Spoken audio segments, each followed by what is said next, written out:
سبحان الله رب العرش العظيم الحمد لله رب العالمين وقد قال الله تعالى في القرآن العظيم والفرقان المجيد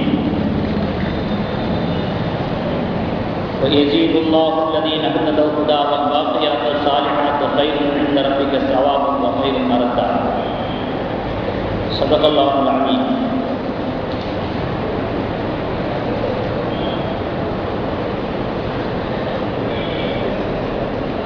அகில உலகத்தையும் படித்து பரிபாலனம் செய்து கொண்டிருக்கின்ற ஏக இறைவனாம் வல்ல ரஹ்மானை போற்றி புகழ்ந்தவனாக,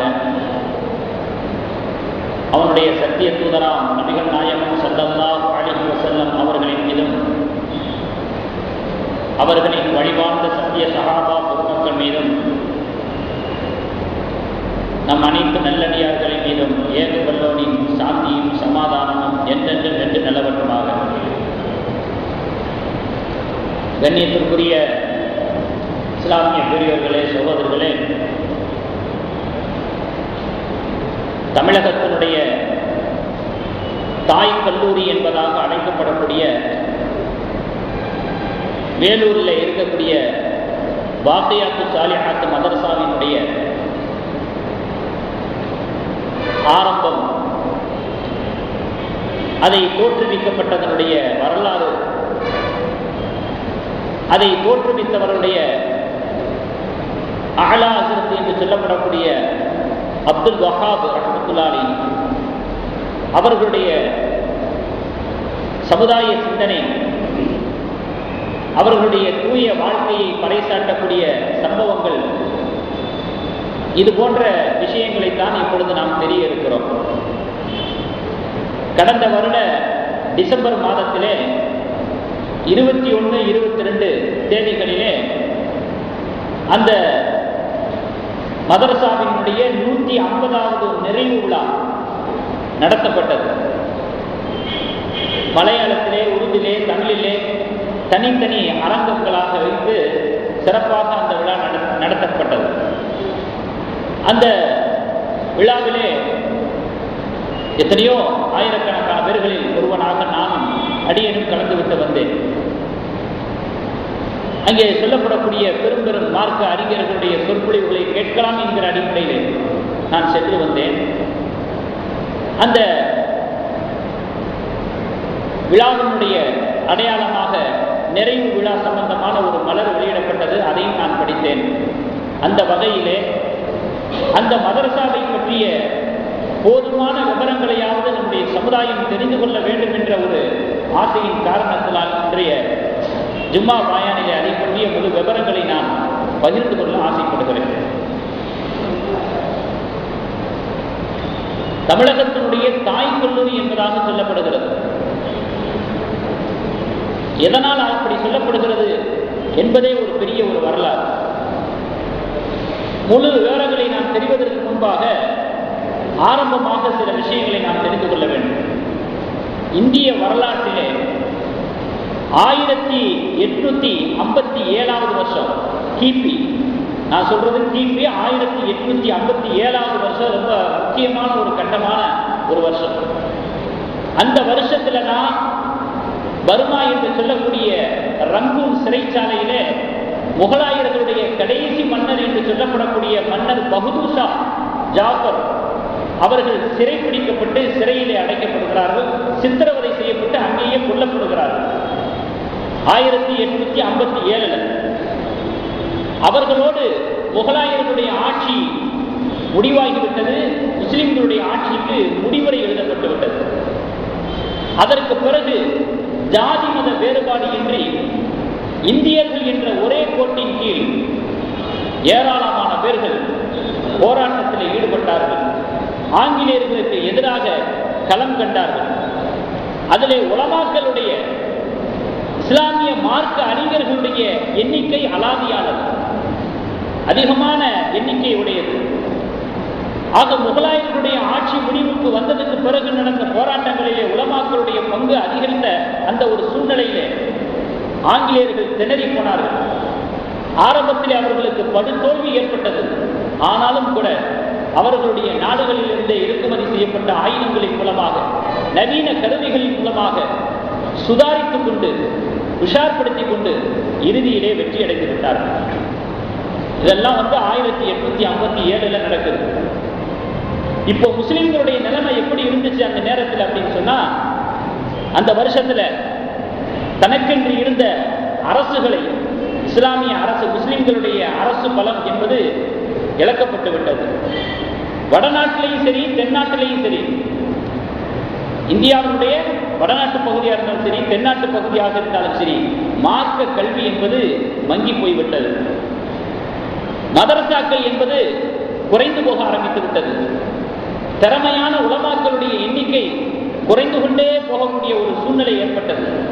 அதற்கு பிறகு வரக்கூடிய ஒவ்வொரு மாதங்களும் ஒவ்வொரு வருடங்களும் மார்க்க கல்வி பணி என்பது கேள்விக்குறியாக ஆகக்கூடிய ஒரு சூழ்நிலையை எட்டிவிட்டது. இப்படி இருக்கும் பட்சத்திலே மக்களுடைய சிந்தனைகளிலே தீனுடைய சிந்தனையை எதிர்பார்ப்பது மிகவும் சாத்தியமற்ற ஒரு விஷயம் என்கிற ஒரு நிலைக்கு தள்ளப்பட்டு விட்டது. மக்களுடைய உள்ளங்களிலேயே தீனுடைய சிந்தனை ரொம்பவே குறைஞ்சு போச்சு. இப்படிப்பட்ட ஒரு நிலைமையை 1857 முஸ்லிம்கள் சந்திக்க வேண்டியது இருந்துச்சு. அந்த சமயத்தில் கூட இந்துத்துவம் என்பது முஸ்லிம்களை தங்களுடைய வலையிலே சிக்க வைக்க முயற்சித்தார்கள். என்னால் அவர்கள் பெரும்பான்மையினராக இருக்கிறார்கள். கிறிஸ்தவத்தினர்கள் அவர்களும் தங்களுடைய வலையிலே முஸ்லிம்களை சிக்க வைக்க பார்த்தார்கள். தங்களுடைய மதத்துக்குள்ளாக இழுக்க பார்த்தார்கள். ஏனென்றால் அவர்களுடைய ஆட்சி தான் நடந்து கொண்டிருக்கிறது, ஆங்கிலேயர்களுடைய ஆட்சி. இப்படி ஒரு நிலைமை முஸ்லிம்களுக்கு மிக சோதனையான ஒரு நிலைமையாக இருந்துச்சு. அவர்களுடைய ஈமானை இழக்கக்கூடிய ஒரு சூழ்நிலையை அவர்கள் அந்த காலத்திலே அவர்கள் அடைய நேரிட்டது.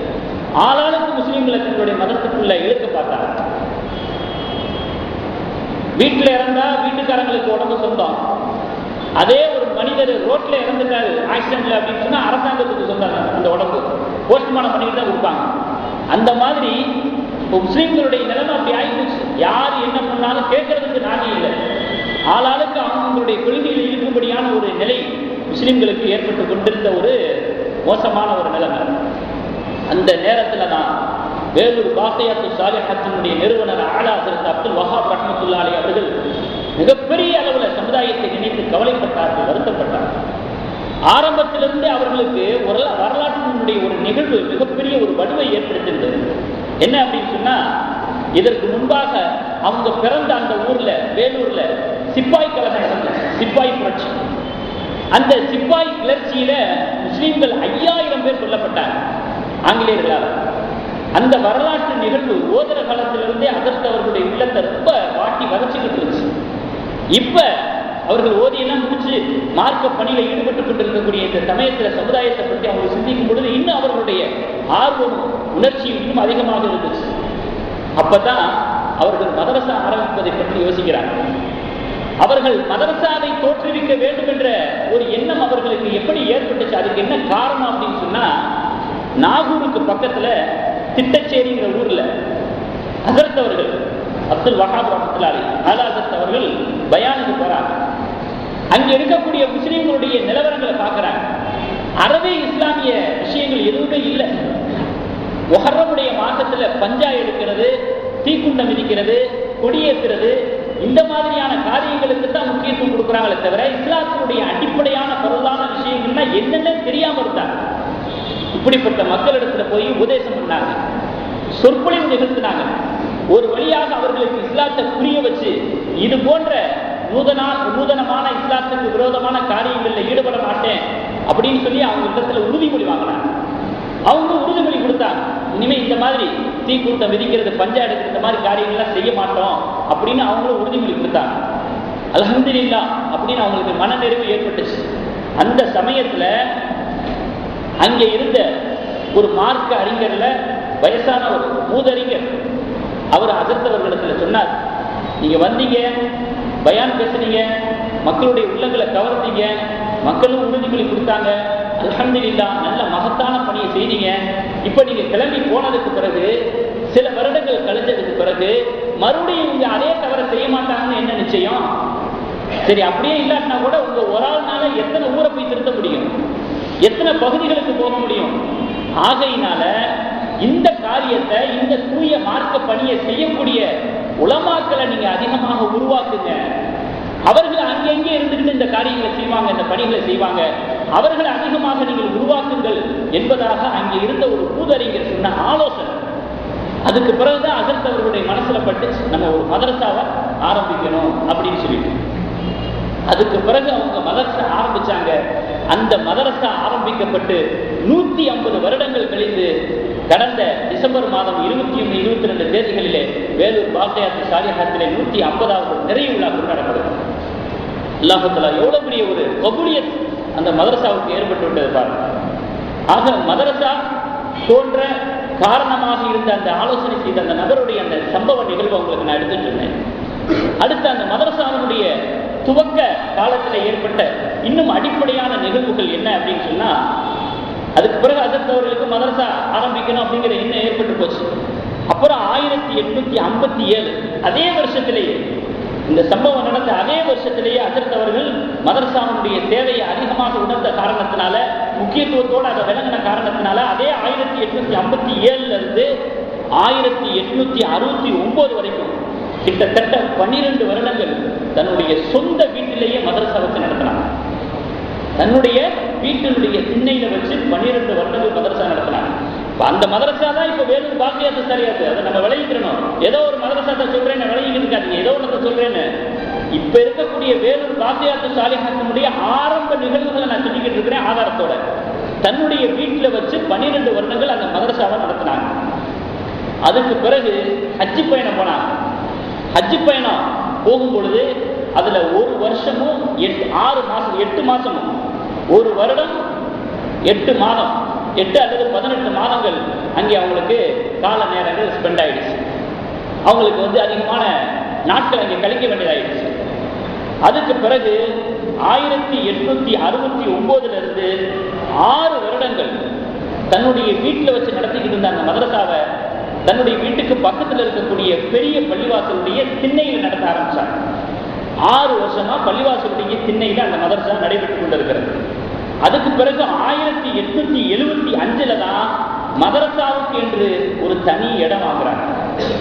அந்த இடத்துல மதரசாவுக்கான கட்டிடம் கட்டப்பட்டு அந்த இடத்துல அந்த கட்டிடத்துல தான் இன்ன வரைக்கும் மதரசா அல்ஹம்துலில்லாஹ் நல்லபடியாக நடந்து கொண்டிருக்கிறது. இது ஹஜ்ரத் அவர்களுடைய ஆரம்ப கால முயற்சி. அதோட இன்னொரு விஷயத்தையும் நம்ம தெரிஞ்சுக்கிறோம். மக்காவிலிருந்து ஹஜ்ரத் அவர்கள் தன்னுடைய தாயகத்துக்கு வரும் பொழுது, வேலூருக்கு வரும் பொழுது ஒரு அரசு பதவி அவர்களை தேடி வந்துச்சு. ஹைதராபாத் சமஸ்தானத்தில் தகுதியான மௌலவிகளுக்கு, மார்க்க அறிஞர்களுக்கு அரசு பதவிகள் கொடுக்கப்பட்டது. அந்த நேரத்தில் இருந்த நவாபு நிசாமுல் முல்க் என்று சொல்லக்கூடிய அந்த நவாபு உலமாக்களின் மீது அதிகமான பிரியமுள்ளவராக இருந்தார். ஆகையினால தகுதிக்கேற்றவாறு மௌலவிகளுக்கு அரசு பதவி கொடுத்தார். இப்போ ஹஜ்ரத் அவர்களை கேள்விப்பட்டு அவங்களுக்கு உதவி கலெக்டர் போஸ்டிங்கு தருவதாக நவாபு சொன்னார். நண்பர்கள் எல்லாம் ரொம்ப சந்தோஷமாயிட்டாங்க. ஹஜ்ரத் அவர்களுடைய பிரியர்கள் நண்பர்கள் எல்லாம் ஹஜ்ரத் அவர்களிடத்துல சந்தோஷமா சொல்றாங்க, உங்களுக்கு உதவி கலெக்டர் போஸ்டிங் கிடைச்சிருக்கு, அரசு பதவி கிடைச்சிருக்கு. உடனே ஹஜ்ரத் அவர்கள் சொன்னாங்க, அந்த போஸ்டிங்கை நான் விரும்பல. அப்படி ஒரு பதவியை நான் வகிச்சேன்னா சமுதாயத்தை விட எனக்கு தான் அதிகமான ஆதாயம் கிடைக்கும். சமுதாயத்துக்கு கிடைக்கக்கூடிய ஆதாயத்தை விட எனக்கு கிடைக்கக்கூடிய ஆதாயம் தான் அதிகமா இருக்கும். ஆனா நான் மதரசாவை ஆரம்பிச்சுட்டேன், நடத்திக்கிட்டு இருக்கிறேன்.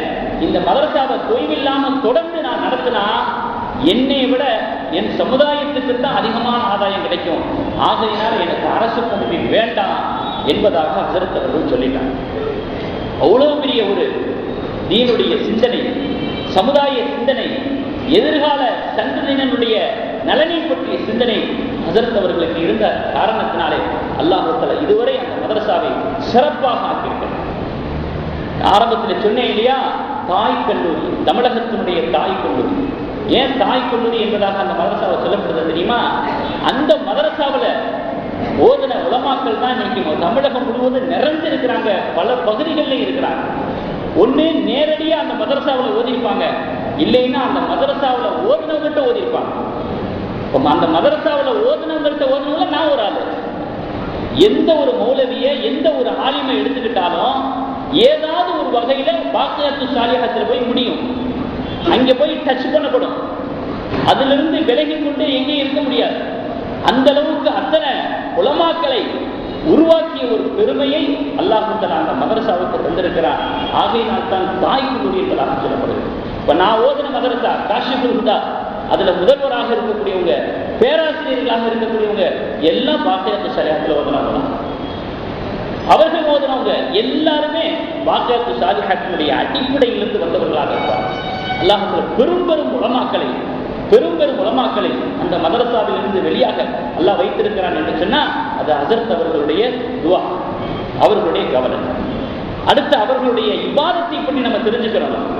தஹஜ்ஜுக்கு எந்திரிச்சாங்கன்னா சுபுஹுடைய நேரம் வரைக்கும் விக்ர் செய்யறது, குர்ஆன் ஓதுறது, மற்ற ஔராதுகள் ஓதுறது, இதில் ஈடுபட்டு இருப்பாங்க. சுபு தொழுகையை முடிச்சதுல இருந்து இஷ்ராக் வரைக்கும் இதே விக்ர்ல, ஔராதுகள்ல, குர்ஆன் ஓதுறதுல ஈடுபட்டு இருப்பாங்க. இஷ்ராக்குக்கு பிறகுதான் அவங்க வீட்டுக்கு போவாங்க. அதுக்கு பிறகு மதரசாவில் பாடம் எடுப்பாங்க, பாடம் நடத்துவாங்க. பாடம் நடத்துறதுல அந்த பகல் நேரம் பூரா முடிவடையும். அதுக்கு பிறகு மகரிப்ல இருந்து இஷா வரைக்கும் நஃபில் தொழுகையிலேயே ஈடுபட்டு கொண்டிருப்பார்கள். அந்த அளவுக்கு அவர்களுடைய இபாதத்து முழு அல்லாஹ் சொல்லுகிறான் அல்லவா திருமறையில, வமா கலத்துக்குள் ஜின்ன வல் இன்ஸ இல்லா லியஅபுதூன், நான் மனுஷனை படைச்சிருக்கிறதே என்னை வணங்குறதுக்காக வேண்டித்தான். அது அப்படியே ஹஸரத்துடைய வாழ்க்கையில பிரதிபலிக்கக்கூடிய ஒரு வாழ்க்கையாக நாம் அந்த வரலாற்றை நாம் படிக்க முடிகிறது. அதே மாதிரி தஹியத்துல் மஸ்ஜித் என்று சொல்லக்கூடிய, அதாவது பள்ளிவாசலுக்குள்ள நுழைஞ்ச உடனே 2 ரக்காத் தொழுகிறது, அது பேர் தஹியத்துல் மஸ்ஜித் என்பதாக சொல்லுவாங்க. அந்த விஷயத்தையும் ஹஸரத் அவர்கள் ரொம்ப முக்கியத்துவம் கொடுப்பாங்க. எந்த ஒரு தொழுகையும் தக்பீர் தஹ்ரீமாவோட தொழுகுன்னு பார்ப்பாங்க. அதாவது இமாம் தக்பீர் கட்டும் பொழுது சேர்ந்தாப்புல தக்பீர் கட்டுறது, அது பேர் தக்பீர் தஹ்ரீமா. அந்த அடிப்படையில் ஒவ்வொரு தொழுகையும் அவங்க அமைச்சுக்கிடுவாங்க. ஜமாத்தோட தொழுகிறதுக்கு ரொம்ப முக்கியத்துவம் கொடுப்பாங்க. சில சமயங்களில் பள்ளிவாசல் வரைக்கும் தன்னால நடந்து போக முடியலைன்னா ரிக்ஷாவில் போயாவது ஜமாத்துல கலந்துடுவாங்க. அந்த அளவுக்கு ஜமாத்தோட தொழுகிறதுக்கு ஹஸரத் அவர்கள் ரொம்ப முக்கியத்துவம் கொடுப்பாங்க. ஃபர்லான நோன்புகளை போக நஃபிலான நோன்புகளை அதிகமாக நோப்பாங்க. இது அவர்களுடைய இபாதத்தை எடுத்துக்காட்டக்கூடிய ஒரு விஷயமாக இருக்கிறது. அந்த சூழ்நிலையில ஹஸரத் அவர்கள் மதரசா ஆரம்பித்த அந்த சூழ்நிலையில பள்ளிவாசலுடைய நிலைமைகள்லாம் எப்படி இருந்துச்சு அப்படிங்கிறத நம்ம தெரிஞ்சுக்கணும். இப்ப இருக்கக்கூடிய பள்ளிவாசல்கள் எப்படி இருக்குது, அப்ப உள்ள பள்ளிவாசல்கள் எப்படி இருந்திருக்கிற வரலாறு என்னைக்குமே நம்ம தெரிஞ்சுக்கிறோம். வரலாறு தெரியாத சமூகம் மிகப்பெரிய ஒரு பின்னடைவை சந்திக்கும். ஆகையினால் அந்த வரலாற்றை சொல்லப்படுகிறது. அந்த சமயத்துல மஸ்ஜிதுகள் என்பது மிகப்பெரிய அளவுல இபாதத்தை பார்க்க முடியாத ஒரு பள்ளிவாசல்களாக இருந்தது. அதிகமான நேரம் கூட்டுதான் இருக்கும். மஸ்ஜிதுகள் காலியாகவே இருக்கும். இமாம் என்று யாருமே நியமிக்கப்படாமல் இருப்பாங்க. மொஹின் சாப், மோதினார் என்று சொல்லுவோம் இல்லையா, ஒரு மோதினார் என்பவர் நியமிக்கப்படாமல் இருப்பார், ஒரு இமாம் என்பவர் நியமிக்கப்படாமல் இருப்பார். மதரசா நடக்காது. அந்த மதரசாவுக்கு என்று ஒரு உஸ்தாது நியமிக்கப்படாமல் இருப்பாங்க. இப்படி ஒரு சூழ்நிலை தான் பெரும்பாலான பள்ளிவாசல்கள்ல இந்த மதராஸ் என்று சொல்லக்கூடிய நகரங்கள்ல இருந்துச்சு. மதராசுன்னு சொன்னா தமிழகம், ஆந்திரா, கேரளா எல்லாத்தையும் உள்ளடக்கிய ஒரு பகுதிக்கு மதராசுன்னு சொல்லுவாங்க. முஹர்ரம் மாசம் மட்டும் வந்துருச்சுன்னா ஒவ்வொரு பள்ளியிலையும் அப்பதான் பள்ளிவாசலையும் திறப்பாங்க. முஹர்ரம் மாசத்துல மட்டும். எதுக்கு பள்ளியை திறக்கிறாங்க? தொழுகிறதுக்கு இல்லை, தீபங்களை ஏற்றி வைப்பாங்க, சுத்தம் செய்வாங்க. அவங்க மனசுல என்னென்னலாம் அவங்களுடைய உள்ளங்களை திருப்திப்படுத்தக்கூடிய விஷயங்கள் இருக்குது அதைத்தான் செய்வாங்க. தொழுகிறதுக்காண்டி பள்ளியாசல், அப்ப கூட தொழுகிறதுக்காண்டி பள்ளியாசல் திறக்க மாட்டாங்க. இப்படியாக விளங்கி வச்சிருந்து கொண்டிருந்தார்கள் அப்ப இருக்கக்கூடிய முஸ்லீம்கள். அதே போல ஒருத்தர் என்ன செய்வாரு, பிஸ்மில்லாஹிர் ரஹ்மானிர் ரஹீம் அப்படின்னு சொல்லி ஓதி கத்தியில ஊதுவார். கோழி இருக்கிற ஆடை இருக்கிற கத்தியில பிஸ்மில்லாஹிர் ரஹ்மானிர் ரஹீம் சொல்லி அல்ஹம்துலில்லாஹ் ஓதி ஊதுவார். அவர் ஊதுன அந்த கத்தியை எடுத்துட்டு போய் எல்லார் வீட்லையும் கோழியா இருப்பாங்க, ஆடுகளா இருப்பாங்க. அவர் ஊதுனாலே போதும் அப்படின்னு விளங்கி வச்சிருந்தாங்க.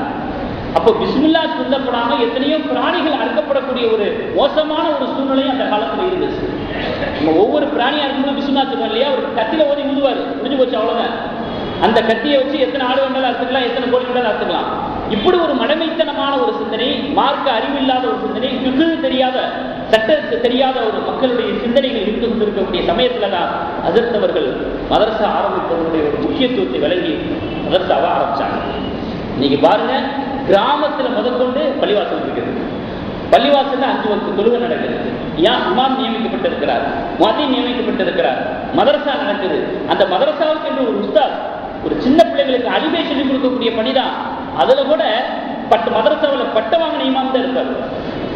ஒரு அலிமை சொல்லிக் கொடுக்குற சமாச்சாரம் தானே, யாரையாவது போட்டுரும் அப்படிங்கிறது இல்லை. ஒரு கிராமத்தில் இருக்கக்கூடிய பள்ளிவாசலாக இருந்தாலும் அந்த மதரசாவில் சின்ன பிள்ளைகளுக்கு சொல்லிக் கொடுக்கக்கூடிய ஓதி கொடுக்கக்கூடிய அந்த மதரசாவில் கூட சான்றிதழ் வாங்கின மதரசாவில் பட்டம் பெற்ற மௌலவிகள் தான் இன்னைக்கு பார்க்கக்கூடிய ஒரு சூழ்நிலையை நம்ம பார்க்க நேரிடுகிறது. அந்த அளவுக்கு மிகப்பெரிய ஒரு மாற்றம் ஏற்பட்டுருச்சு எல்லா பள்ளிகள்லையும் அப்படின்னு சொன்னா ஹஸரத் அவர்களுடைய மதரசாவிலிருந்து உருவான உலமாக்களுடைய பங்கு அப்படின்னு சொன்னா அது அத்தனை விஷயங்களும் ஹஸரத் அவர்களுடைய இஹ்லாஸுக்கு சென்றடைகிறது.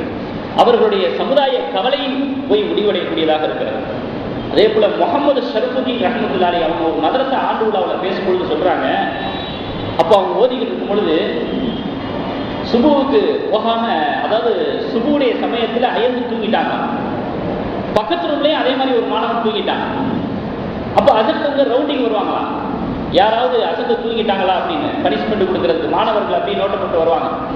அந்த சமயத்துல பக்கத்து அறையில சுபுவுக்கு வராம தூங்கினவன சத்தம் போட்டுக்கிட்டு இருக்கிறாங்க. அந்த சத்தம் காதல் விழுகுதான். முகமது ஷரீஃபின் ரஹ்மத்துல்லாஹி சொல்றாங்க, அந்த சத்தத்தை கேட்டு நான் விழுந்தடிச்சு எந்திரிச்சு டக்குன்னு தக்பீர் கட்டிட்டேன். ஏன்னா தக்பீர் கட்டிட்டா தொழுது கொண்டு இருக்கக்கூடிய நிலையில அகத்து பார்த்துட்டு சரி ஜமாத்துக்கு வரலான்னாலும் ரூம்லயாவது தொழுதுட்டு இருக்கிறாரு அப்படின்னு விட்டுட்டு போயிடுவாங்க அப்படின்னு சொல்லிட்டு நான் வேகமா விழுந்தடிச்சு எந்திரிச்சு தக்பீர் கட்டிட்டேன். என் ரூமுக்கு அதிர்த்து அவர்கள் வந்தாங்க. நான் தொழுதுட்டு இந்த நிலையை பார்த்துட்டு அந்த வீணா பொண்ணை பிடிச்சி இழுத்துட்டு வாங்க அப்படின்னு அந்த மாணவர்களை கண்காணிக்கக்கூடிய காப்பாளர் இருக்கிறாங்கல்ல அவங்க சொல்றாங்க, பிடிச்சி இழுத்துட்டு வாங்க அப்படின்னு. அவர் திகைச்சு பிடிக்கிறார். இந்த மாணவர்களை கண்காணிக்கக்கூடிய காப்பாளருக்கு மதரசாவில் ரத்தீப்சான்னு சொல்லுவாங்க. ரத்தீப்சாட்ட சொல்றாங்க, பிடிச்சி இழுத்துட்டு வாங்க அப்படின்னு. அவரு திருதிரு முழிக்கிறார். தொழுது இருக்கிற பிடிச்சி எப்படி இழுத்துட்டு வர முடியும்? என்ன தயங்குறீங்க, போய் பிடிச்சி இழுத்துட்டு வாங்க, வெளியே இழுத்துட்டு வாங்க அப்படின்னு. ரூம்ல இருக்கு அப்படின்னு. இல்ல தொழுதுகிட்டு இருக்கிறாரு. அவன் எந்த திசையை நோக்கி தொழுகிறான் பாருங்க. அவன் எந்த திசையை நோக்கி கிபிலாவின் பக்கம் திரும்பிடிக்கல, ஏதோ ஒரு திசையின் பக்கம். அந்த பயத்துல எங்கிட்டு கிபிலா இருக்குன்னு தெரியல. தொழுதுகிட்டு தான் விட்டுருவாங்க, சத்தம் போட மாட்டாங்க. அப்படிங்கிற எண்ணத்துல எந்திரிச்சு நான் பாட்டுக்கு தக்பீர் கட்டிட்டேன். திசையை பார்க்கல, கிபிலாவை பார்க்கல, பிடிச்சி இழுத்துட்டு வந்து சத்தம் போட்டாங்க என்பதாக ஒரு மதரசா ஆண்டு விழாவில் பேசும்பொழுது அவங்களுடைய அனுபவத்தை சொல்றாங்க. அந்த அளவுக்கு அவங்க தொழுகையில ரொம்ப முக்கியத்துவம் கொடுக்கக்கூடியவர்களாக இருந்தாங்க. அதே போல ட்ரெயின்ல போகும்பொழுது இடையில ஒரு ரயில் நிலையத்தில் நிறுத்த ட்ரெயின். அப்ப இறங்கி அந்த வக்து தொழுகையை தொழுவோம். ட்ரெயின் புறப்பட்டுச்சுன்னா தொழுகையில பாதிலேயே முடிச்சுக்கிட்டு ட்ரெயின்ல ஏறிடுவோம் அப்படின்னு சொல்லி இந்த அகத்தவர்களே சொன்னாங்க. தன்னுடைய தோல் துண்டை எடுத்து பிளாட்பாரத்தில் விரிச்சு தொழுக ஆரம்பிச்சுட்டாங்க. பரல் தொழுகையை முடிச்சுட்டாங்க, ட்ரெயின் புறப்படல. சுன்னத்துலையை முடிச்சுட்டாங்க, ட்ரெயின் புறப்படல. சரி இன்னும் நேரம் இருக்கு சொல்லிட்டு நபிலையும் சொல்லுதாங்க, ட்ரெயின் புறப்படல.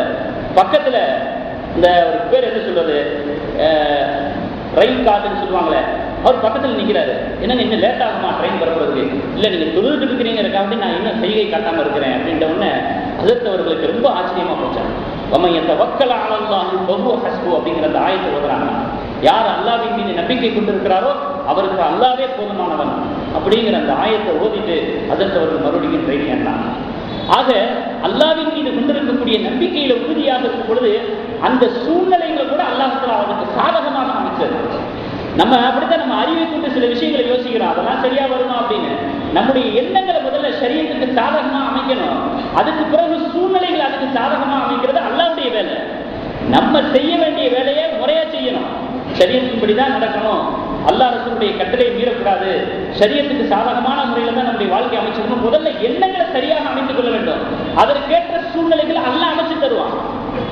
சூழ்நிலைகள் இப்படி இருக்குது, காலம் இப்படி இருக்குது, அவங்க அப்படி இருக்கிறாங்க, அதனால இதெல்லாம் சரியா வரும் அப்படின்னு நாம ஒரு கணக்கு போடக்கூடாது. அவர்களுடைய எண்ணம் இந்த நிறுத்தக்கூடிய ரயில் நிறுத்தக்கூடிய இந்த குறுகிய நேரத்தில் நம்ம தொழுகிறோம் அப்படின்ட்டாங்க. அதுக்கு தகுந்த மாதிரி அல்லாஹ் தஆலா சூழ்நிலையை அமைச்சு கொடுத்தாங்க. அதே போல ஷேக் ஆதம் ரஹ்மத்துல்லாஹி அலைஹி அவர்கள் ஒரு தடவை சொன்னாங்க, ஹஸரத் அவர்களோட ஒரே உணவு விரிப்புல சேர்ந்து சாப்பிடக்கூடிய ஒரு சந்தர்ப்பம் எனக்கு கிடைச்சிச்சு. இப்போ ஹஸரத் அவர்கள் சொன்னாங்க, உணவு கட்டுப்பாடு விஷயத்தில் அவங்க சொன்னாங்க, உங்களுடைய மனசு நிம்மதி பெறுற அளவுக்கு, மன அமைதி பெறுற அளவுக்கு நீங்க சாப்பிடுங்க, ஜீரணமாகாம சிரமப்படுற அளவுக்கு சாப்பிடாதீங்க என்பதாக சாப்பிடும் போதெல்லாம் அடிக்கடி ஹஸரத் அவர்கள் சொல்லுவாங்க என்பதாக ஆதம் ரஹ்மத்துல்லாஹி அவர்களும் சொல்லியிருக்கிறாங்க. அதே போல இன்னொரு நிகழ்வு என்ன அப்படின்னு சொன்னா, ஹஸரத்தை பார்க்கறதுக்காக ஒருத்தர் மதரசாவுக்கு வந்தார். மதரசாவுக்கு வரும்பொழுது மதரசாவுடைய கழிவறையில போய் தன்னுடைய இயற்கை தேவையை நிறைவேற்றத்துக்காக போயிட்டார். எப்பொழுதுமே காமத் சொல்லிட்டா உடனே மெயின் கட்டை அடைச்சிருவாங்க மதரசாவில், அது ரூல்ஸ். அதுக்கென்று ஒரு பொறுப்பாளர் இருக்கார், காப்பாளர் இருக்கிறார். இப்போ காமத் சொன்ன உடனே மெயின் கட்டை அடைச்சிட்டாங்க. இப்போ கழிவறைக்கு போனவர் ஜமாத்துல தொழுகலாம், ஜமாத்தா தொழுகலாம், விளையாட்டுல தொழுகலாங்கிற காட்டி வெளியே வர்றாரு, கேட்டு அடைக்கப்பட்டிருக்கு, கூட்டு போடப்பட்டிருக்கு. எல்லாம் முடிஞ்சதுக்கு பிறகு கேட்ட திறக்கிறாங்க. கோபமா நேரம் அதிர்த்தவர்கிட்ட போனாங்க. அப்துல் வஹாப் அதிர்த்த போனாங்க. போய் இந்த மாதிரி என்னுடைய கழிவறை தேவைக்காண்டி உள்ள போனேன், காப்பாளர் கதவை அடைச்சிட்டாரு, அதனால எனக்கு ஜமாத்து மிஸ் ஆயிடுச்சு, இந்த மாதிரி ஒரு தப்பு பண்ணிட்டாரு அப்படின்னு. உடனே அதிர்த்தவர்கள் அந்த காப்பாளரை அழைச்சாங்க, அந்த ரத்தீப் சாப் அழைச்சாங்க. அழைச்சு உனக்கு அரையனா ஃபைன் போடுறேன், அபராதம் பிடிக்கிறேன், உன்னுடைய சம்பளத்தில் பிடிக்கப்படும் அரையனா அப்படின்னு சொல்றாங்க. உடனே அந்த காப்பாளர் சொல்றாரு, என் வேலை காமத்து சொன்னா மெயின் கேட்டை அடைக்கணும், அதே மாதிரி காமத்து சொல்லப்பட்டுச்சு, நான் மெயின் கேட்டை அடைச்சேன், இதுல என்னுடைய தவறு என்ன இருக்குது அப்படின்னு அதிர்த்தவர்களிடத்துல கேட்கிறாரு. இப்போ அதிர்த்தவர்கள் சொல்றாங்க, நீ கேட்ட அடைச்சதுக்காக நீ இந்த அபராதம் இல்லை, என்னைய பார்க்க வந்தவர் மதரசாவினுடைய கழிவறையை பயன்படுத்துறதுக்கு நீ ஏன் அனுமதி கொடுத்த? மதரசாவினுடைய கழிவறையை மதரசா மாணவர்கள் மட்டும்தான் பயன்படுத்தணும். என்னைய பார்க்க வந்தா கூட அதற்கென்று தனி கழிவறை இருக்குது, அதுக்குன்னு போக வேண்டியது இருக்குது, அதைத்தான் யூஸ் பண்ணணும்.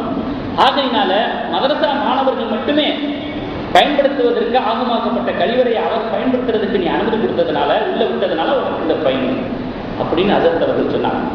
இப்போ நம்ம பள்ளிவாசல் தான் எடுத்துக்கிட்டோம்னா கழிவறைங்கிறது யாருக்காக கட்டி வைக்கப்பட்டிருக்கு? தொழுகையாளிகளுக்காக. உண்மையிலே அதுதான் அதிர்த்தவர்களுடைய அந்த சிந்தனை எப்படியோ அதே சிந்தனை அதான் மார்க்கமும் கூட. தொழுகையாளிகளுக்காக கழிவறை கட்டப்பட்டிருக்குது.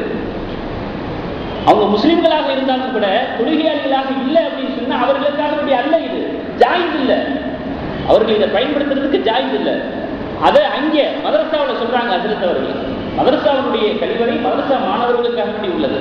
இந்த அளவுக்கு பேணுதல் உள்ளவர்களாக, இந்த அளவுக்கு நுணுக்கமாக சிந்திக்கக்கூடியவர்களாக, சரியத்தை பெறக்கூடியவர்களாக அதிர்த்தவர்கள் இருந்த காரணத்தினால அல்லாஹ் தஆலா அவர்களை கொண்டு மிகப்பெரிய ஒரு சமுதாய வேலையை வாங்கி கொண்டார். அடுத்து இந்த மதரசாவுக்கு பேர் வைக்கணும். என்ன பேர் வைக்கிறது? எல்லாரும் விரும்பினது என்ன தெரியுமா? உங்களுடைய பேரோட சேர்த்து வேறொரு பேரையும் சேர்த்து வைங்க மதரசாவுக்கு அப்படின்னு சொன்னாங்க. உடனே அதிர்த்தவர்கள் அதெல்லாம் முடியாது அப்படின்னு சொல்லிட்டு வரக்கூடிய ஜும்மாவில் நான் அறிவிப்பேன் இந்த மதரசாவுக்கு என்ன பேர் வைக்கிறது அப்படின்னு. அது வரைக்கும் பேர் வைக்கப்படாமல் இருந்துச்சு, முறையாக வைக்கப்படாமல், அது அதிகாரப்பூர்வமாக வைக்கப்படாமல் இருந்துச்சு. இப்போ ஜும்மாவும் வந்துச்சு, எல்லாரும் ஆவலா எதிர்பார்க்குறாங்க என்ன பேர் வைக்கப்படுறாங்களோ தெரியல. உடனே ஒருத்தர் போய் குரான் எடுத்துக்கிறாங்கன்னு சொன்னாங்க.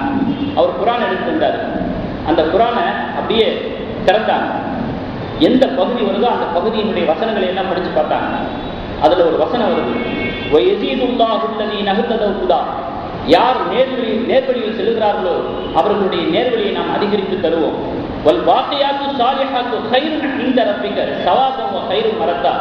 யார் நிலையான நற்கர்மங்கள் செய்கிறார்களோ அந்த நற்கர்மங்கள் உங்களுடைய ரப்பிடத்திலே சிறந்த ஒரு கூலியாகவும் சிறந்த ஒரு தங்குமிடமாகவும் இருக்கும் என்பதாக ஒரு வசனம் வருது. பாக்கியாத்து சாலிஹாத்னா நிலையான நற்செயல்கள், நற்கர்மங்கள். அந்த வசனத்தை பார்த்தாங்க, இந்த மதரசாவுக்கு பாக்கியாத்து சாலிஹாத்துன்னு பேர் வச்சிருங்க அப்படின்னு சொல்லிட்டு அதுக்கு பிறகு இந்த ஆயத்திலிருந்து யதார்த்தமாக எடுக்கப்பட்ட அந்த பகுதியிலிருந்து பக்கத்திலிருந்து அந்த ஆயத்திலிருந்து அந்த வார்த்தையை எடுத்து அந்த மதரசாவுக்கு பேர் சுட்டினாங்க. இன்னைக்கு வேறொரு பாக்கியாத்து சாலிஹாத்தை தெரியாதவர்கள் யாரும் இருக்க முடியாது. அடுத்து பாருங்க, மிகப்பெரிய ஒரு சோதனை அவங்களுக்கு வந்துச்சு. எல்லா இறையடியார்களுக்கும் சோதனை வர்றது தானே. சோதனைங்கிறது வேற, வேதனைங்கிறது வேற. அதை நம்ம முதல்ல விளைவிக்கிறோம். வேதனை என்பது நம்ம செஞ்ச தவறுகளை அல்லாஹ் தஆலா மன்னிக்கிறதுக்காக வேண்டி சில தண்டனைகளை கொடுப்பான். தண்டனைகளை கொடுத்து கஷ்டங்களை கொடுத்து நம்முடைய பாவங்களை மன்னிப்பான். இது வேதனைகள். சோதனைகள்ங்கிறது செஞ்ச தவறுக்கு தண்டனை அல்ல, அவர்களுடைய பதவியை மறுமையிலே உயர்த்துவதற்காக வேண்டி அல்லாஹ் கொடுக்கக்கூடிய கஷ்டங்கள். இது நபிமார்களுக்கு, அவுலியாக்களுக்கு, நல்லடியார்களுக்கு, ஏன் நம்ம காலத்தில் வாழக்கூடியவர் கூட ஒரு நல்லடியாக இருந்தாருன்னா அவருக்கு கஷ்டம் வருதுன்னா அது சோதனையாகத்தான் இருக்கு, வேதனையாக இருக்காது. வேதனைங்கிறது செய்த தவறுகளுக்கான தண்டனை. சோதனைங்கிறது அல்லாஹ்வுடைய பிரியம் அவர் மேல ஏற்பட்டு போச்சுன்னா அடையாளம். மறுமையில் அவருடைய பதவி அல்லாஹ் உயர்த்த போறதுக்கான அடையாளம். இதே சோதனைங்கிறது. அதிர்த்தவர்களுக்கும் அதே மாதிரி ஒரு சோதனை வந்துச்சு. என்ன அப்படின்னு சொன்னா, மதரசா வளர்ச்சியை நோக்கி போய்கிட்டு இருக்குது. அதனால ஒரு ஆட்சி மன்ற குழுவை ஏற்படுத்தினாங்க. அந்த ஆட்சி மன்ற குழுவில் உள்ளூர்வாசிகளும் இருந்தாங்க, வெளியூர்வாசிகளும் இருந்தாங்க. இது எதுக்காக இந்த ஆட்சி மன்ற குழுவை ஏற்படுத்தினாங்கன்னா, அந்த மதரசாவினுடைய வரைமுறைகளை ஒழுங்குபடுத்துறதுக்காக இந்த ஆட்சி மன்ற குழுவை ஏற்படுத்தினாங்க. மார்க்க சம்பந்தமான பொறுப்புகள்லாம் தன்னிடத்தில் வச்சுக்கிட்டாங்க, மற்ற சம்பந்தமான பொறுப்புகள்லாம் அந்த ஆட்சி மன்ற குழுவில் ஒப்படைச்சிட்டாங்க. இப்படி இருக்கக்கூடிய ஒரு சூழ்நிலையில அந்த ஆட்சி மன்ற குழுவினர்கள் இருக்கக்கூடிய சிலருடைய உள்ளங்கள்ல ஷைத்தான் தன்னுடைய வேலையை காட்ட ஆரம்பிச்சுட்டான். சில ஊசலாட்டங்களை போட ஆரம்பிச்சுட்டான். என்ன அப்படின்னு சொன்னா, முதல்வர் பதவியிலிருந்து மதரசாவிலிருந்து அதிர்த்தவர்களை வெளியேற்றிட்டா நாளைய வரலாறுல நம்முடைய பேர் இடம்பெறும், அந்த இடத்துக்கு நம்ம வரலாம். அதற்கு அவர்களுடைய கடந்த கால விஷயங்களை எல்லாம் பார்க்கும் பொழுது அவர்கள் தான் முன்னிலைப்படுத்தப்படுவாங்க, நம்ம யாருன்னே தெரியாம போயிடும். அதனால அதற்கு அவர்களை முதல்வர் பதவியிலிருந்து நீக்கணும் அப்படின்னு அந்த ஆட்சி மன்ற குழுவில் சிலருடைய உள்ளங்கள்ல அந்த எண்ணம் ஏற்பட்டு போச்சு. என்ன ஏற்பட்டோம்னா அதுக்கு என்ன வேலை செய்யணுமோ அதெல்லாம் கீழ்த்தரமான வேலையெல்லாம் செஞ்சாங்க. என்ன அப்படின்னு சொன்னா உள்ளடி வேலைகளை செஞ்சாங்க, ஆதரவுகளை திரட்டினாங்க. இப்படி போய்கிட்டு பொழுது முதல் கட்ட முயற்சியா அத்துமீறி உள்ள நுழைஞ்சு அசத்தவர்களை அப்படியே வெளியேற்றிடணும் அப்படின்னு பிளான் பண்ணாங்க.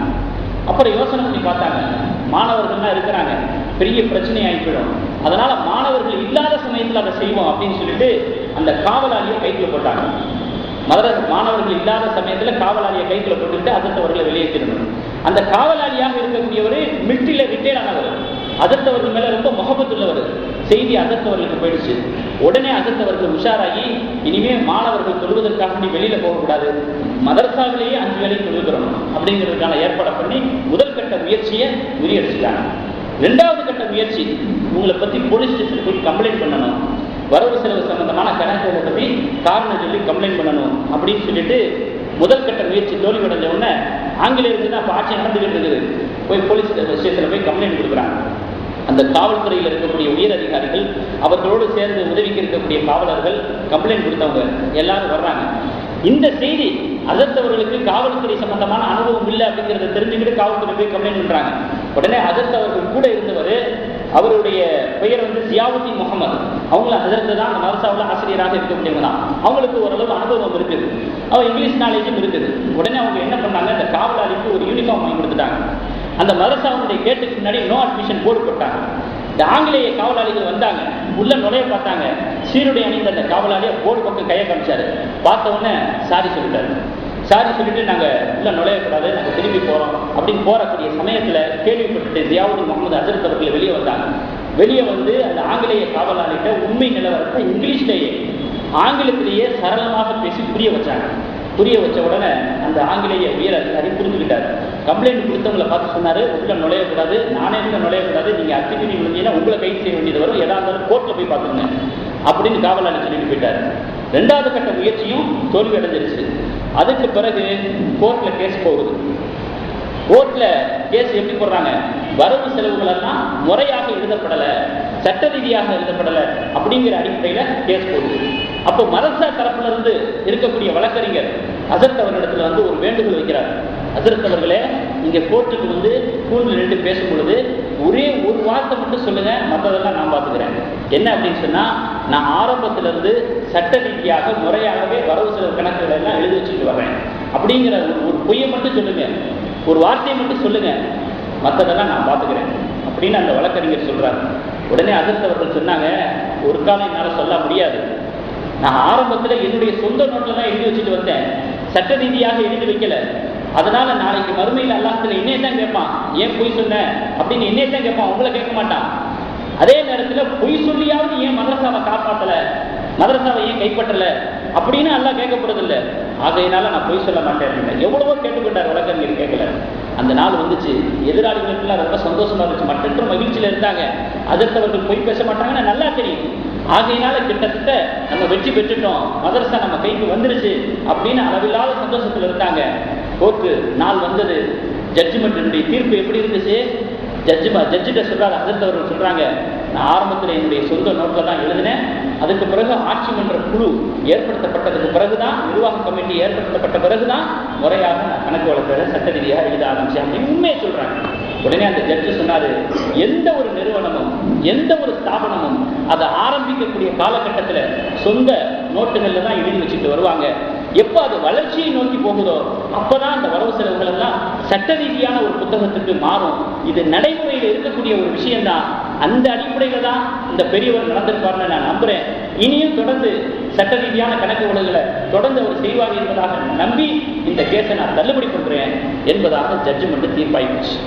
ஆக அப்பேற்பட்ட ஒரு சூழ்நிலையிலும் கூட, அப்படிப்பட்ட ஒரு நெருக்கடியிலும் கூட ஷரியத்தினுடைய விஷயத்துல கொஞ்சம் கூட அவங்க விட்டுக் கொடுக்க தயாராக. அதற்கு அவர்கள் அந்த நேரத்தில் ஒரு ஆயத்தை ஓதுனாங்க, ஜா அல் ஹக்கு, உண்மை சத்தியம் வந்துவிட்டது, ஜஹக்கல் பாத்திலு, பொய்மை பொய்மைத்து விட்டது என்பதாக 17வது அத்தியாயம் 81வது வசனத்தை அதற்கு அவர்கள் ஓதி காட்டினாங்க. ஆகையினால இந்த வேறொரு இத்தனைக்கு அவங்க ஒரு எத்தியமாக வளர்ந்தவங்க.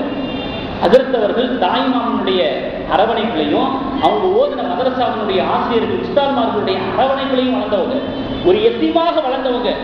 நீங்க பாருங்க, இவ்வளவு பெரிய ஒரு மதரசா உருவாகுவதற்கு காரணமாக இருக்கிறாங்க. அந்த மதரசாவில் ஓதுனவங்க, அந்த மதரசாவில் ஓதி வெளியாகி வந்தவங்க இன்னைக்கு ஆயிரக்கணக்கான எத்தீம்களை வச்சு பராமரிக்கிறாங்க. உங்களுக்கு எல்லாம் தெரியும், கேரளாவில் ஒரு பிரசித்தி பெற்ற ஒரு நல்ல ஒரு சமூக பணிகளை செய்து கொண்டிருக்கக்கூடியவர்கள் அபூபக்கர் முஸல்லியார் அவர்களுக்கு தான் நீங்க கேள்விப்பட்டிருப்பீங்க. ஆயிரக்கணக்கான நூற்றுக்கணக்கான எத்தீம்களை அரவணைச்சுக்கிட்டு இருக்கிறாங்க, பராமரிச்சுக்கிட்டு இருக்கிறாங்க, பல கோடி செலவழிச்சுக்கிட்டு இருக்கிறாங்க. அவங்களும் அந்த மதரசாவில் ஓதுறாங்க.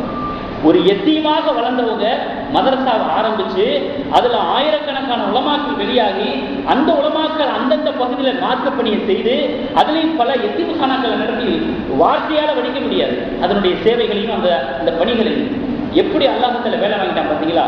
இதே மாதிரிதான் எந்த ஒரு மார்க்க சேவைகளையும் இஹ்லாஸோடு செய்தால் அதை சமூகத்திலே பயனளிக்கக்கூடிய ரீதியில போய் சேர்க்க வேண்டியது அல்லாஹ்வுடைய பொறுப்பாக இருக்கிறது. அந்த அடிப்படையில இந்த நான் குறைந்த அளவில் தான் நம்முடைய வரலாற்றை சுருக்கி சொன்னேன். இந்த வேலூர் பாக்கியாத்து சாலிஹத்தினுடைய துவக்க நிகழ்வுகள் தோன்றிய வரலாறுகள் நமக்கு உணர்த்தக்கூடிய பாடம் இஹ்லாஸ் வேண்டும். எந்த ஒரு சமூக பணியை செய்தாலும் எந்த ஒரு மார்க்க காரியத்தை செய்தாலும் முதல்ல அதன் மீதான ஒரு அக்கறை, ஒரு கவலை, ஒரு மன தூய்மை, ஒரு இஹ்லாஸ், அதற்காக வேண்டி துஆ செய்வது, இது போன்ற விஷயங்களை கொண்டுதான் அடிப்படையாக அமைத்து நம்முடைய திறமையை வெளிப்படுத்த வேண்டும். திறமையை மட்டுமே மையமாக கொண்டு இவைகளை எல்லாம் உதாசீனப்படுத்திவிட்டால் அது வெறும் பேரும் புகழ்ச்சி மட்டுமாகத்தான் இருக்கும். நமக்கு தற்போதைக்கு கிடைக்கக்கூடிய பேரும் புகழும் எல்லாம் ஒரு காணல் நீர் போன்றது, ஹரிக்கும் போது ஏற்படுற சுகத்தை போன்றது, அதோடு முடிஞ்சு போயிடும். ஆனால் இவைகளை பேஸ்மெண்டாக கொண்டு அடிப்படையாக கொண்டு நாம் எந்த ஒரு காரியத்தில் ஈடுபட்டாலும் நிச்சயமாக அல்லாஹ் அந்த மிகப்பெரிய ஒரு வெற்றியையும் மறுமையில் கூடியும் கொடுப்பான். இஸ்லாசு சொன்னாங்க, முஃமின் மிர்ஆத்து முஃமின், ஒரு முஃமின் இன்னொரு முஃமினுக்கு கண்ணாடியாக இருக்கணும் அப்படின்னு சொன்னாங்க. ஏன்னா ஒரு முஃமினுடைய குறையை இன்னொரு முஃமின் சுட்டி காட்டி அவருடைய குறையை அகற்றுறதுல அவர் நலவு நாடுவார் அப்படின்னு. நீங்க பாருங்க, எதிராளிகளை எப்படி அருமையான முறையில சரியத்தை விட்டு விலகாத ரீதியில அமைச்சுக்கிட்டு அவங்க எதிர்கொண்டாங்க. ஆனா இன்னைக்கு இருக்கக்கூடிய ஒரு சூழ்நிலைகள் பாருங்க, போட்டி போடுறாங்க. ஒருத்தர் இன்னொருத்தருடைய குறைகளை வெளிப்படுத்துறதுல, ஒருத்தர் இன்னொருத்தரை கருவறுக்கிறதுல போட்டி போட்டுக்கொண்டு அதுல டேலண்ட்டை காட்ட பாக்குறாங்க. அவர் அசிங்கப்படுத்துறதுல, அவருடைய குறைகளை வெளிப்படுத்துறதுல நான் எவ்வளவு பெரிய டேலண்ட் ஆனவன், எப்படி இது இஸ்லாத்துல அங்கீகரிக்கப்படும், இது எப்படி இஸ்லாத்துல அனுமதிக்கப்படும் எனக்கு ஒண்ணுமே விளங்கல. நேற்று முதற்கொண்டு போன வாரம் தான் நான் அதை பற்றி பேசினேன், நடந்த சம்பவம் உங்களுக்கு எல்லாம் தெரியும். நேற்று முதற்கொண்டு தமிழ் டிவியில பாத்தீங்கன்னா இந்த மாதிரி நம்முடைய சமுதாயத்துக்குள்ள மாறி மாறி திட்டிக்கக்கூடிய ஒரு நிகழ்ச்சிகளை பார்க்கக்கூடிய ரொம்ப வேதனையான விஷயமா இருக்கு. ஒருத்தர் இருக்கக்கூடிய குறைகளை களைகிறது எப்படி அப்படின்னு நபி ஸல்லல்லாஹு நமக்கு வழிகாட்டி கொடுத்துட்டு போலையா? ஒருத்தர் குறை இருக்குது அப்படின்னு சொன்னா அவர் தவறு செய்தவராக இருந்தாலும் கூட அந்த தவறை எப்படி களைகிறது, அந்த குறையை அவரிடத்துல எப்படி சுட்டி காட்டுறது அப்படிங்கிறதுக்கான ஒரு வழிமுறையை நபி ஸல்லல்லாஹு சொல்லிக் கொடுக்கலையா நமக்கு? அப்படி சொல்லிக் கொடுத்திருந்தால் இந்த மாதிரி சொல்லி கொடுத்தாங்களா? சேனல்ல உட்காந்துக்கிட்டு பல மதத்தினர்கள் பார்க்கக்கூடிய ஒரு சேனல்ல உட்காந்துக்கிட்டு அவருடைய ஒழுக்க சம்பந்தப்பட்டது, அவருடைய நற்குணம் சம்பந்தப்பட்டது, அவருடைய சொந்த வாழ்க்கை சம்பந்தப்பட்ட போட்டு ஓட்டன்னு உடச்சு அசிங்கப்படுத்தி கேவலப்படுத்தி இப்படியா சொல்லி கொடுத்தாங்க? ஒண்ணு சொல்லி கொடுத்தாம இருக்கணும், நிச்சயமா அப்படி இருக்காது. எல்லா விஷயத்துக்கும் நபி ஸல்லல்லாஹு சொல்லி கொடுத்துருக்காங்க. அப்படி சொல்லி கொடுத்தா இந்த மாதிரி சொல்லி கொடுத்துருப்பாங்களா? இப்ப இதுல எங்க இருக்குது குர்ஆன் ஹதீஸ், இதுல எங்க இருக்குது நபி வழி, இதுல எங்க இருக்குது இஸ்லாத்தை பின்பற்றுதல் என்பது? இந்த மாதிரி ஒரு அவல நிலைகளை நம்முடைய சமுதாயத்திலேயே நம்ம பார்த்து கொண்டிருக்கக்கூடிய ஒரு சூழ்நிலை இருக்கு. அப்படியே நம்ம அடுத்தவங்களை பத்தி குறை சொல்றோம்னு வச்சுங்களேன், நெஞ்ச தொட்டு யாராலையும் சொல்ல முடியுமா நான் எந்த தவறுமே சரியத்து ரீதியான குற்றங்களை செய்யல சொல்ல முடியுமா? ஒருத்தர் இன்னொருத்தர குறைகள் சொல்றாரு, தவறுகளை பூரா வரிசைப்படுத்துறாரு, அம்பலப்படுத்துறாரு. அவர் நெஞ்ச தொட்டு சொல்லட்டும், எனக்கு வயசு 45 ஆகுது 40 ஆகுது, இது வரைக்கும் மார்க்கத்துக்கு முரணா எந்த காரியத்திலையும் நான் ஈடுபட்டதில்லை சொல்ல முடியுமா? இல்ல முன்னாடி நடந்ததுல விட்டுருங்க, இப்ப நடந்ததை பேசுங்க அப்படின்னு சொன்னா கழுதையில முன்விட்ட பின்விட்ட என்ன இருக்குது? எல்லாம் விட்ட தானே, தப்பு செஞ்சா தப்பு செஞ்சது தானே. அப்ப யாராலும் துணிஞ்சு சொல்ல முடியாது நான் எந்த தப்பு பண்ணலைன்னு. அப்புறம் அடுத்தவங்களுடைய குறையை விளம்பரப்படுத்துறதுக்கும் அம்பலப்படுத்துறதுக்கு யாருக்கு என்ன தகுதி இருக்குது? அதை நிர்ணயிக்கிறவே முடிவு செய்யறவன் அல்ல இல்லையா? அப்படிப்பட்ட ஒரு அசிங்கமான ஒரு நிகழ்வுகளை, ஜீரணிக்க முடியாத ஒரு நிகழ்வுகளை சமுதாயத்துக்குள்ளே பார்த்து கொண்டிருப்பது மிகப்பெரிய ஒரு வேதனையான விஷயமாக இருக்கிறது. இதை பற்றிய ஒரு சிந்தனைகளோடு நம்ம அவங்களுக்கு அண்டி துவா செய்யவும் கடமைப்பட்டிருக்கிறோம். ஆக இந்த மதரசாவுடைய வரலாற்று நிகழ்வு இஹ்லாஸ் வேண்டும். எதிராளிகளை கூட ஷரியத்தை விட்டும் விலகி விடாமல் எதிர்கொள்ளக்கூடிய அளவிலே நம்முடைய களங்களை அமைத்துக் கொள்ள வேண்டும் என்பதை சுட்டிக்காட்டக்கூடியதாக இருக்கிறது. அதுபோன்ற சிந்தனைகளுக்காக நாம் அனைவரும் ஆகுவதற்கு வல்ல ரஹ்மான் உதவி செய்வானாக. வாஹ்ரதான அல்ஹம்துலில்லாஹி ரப்பில் ஆலமீன்.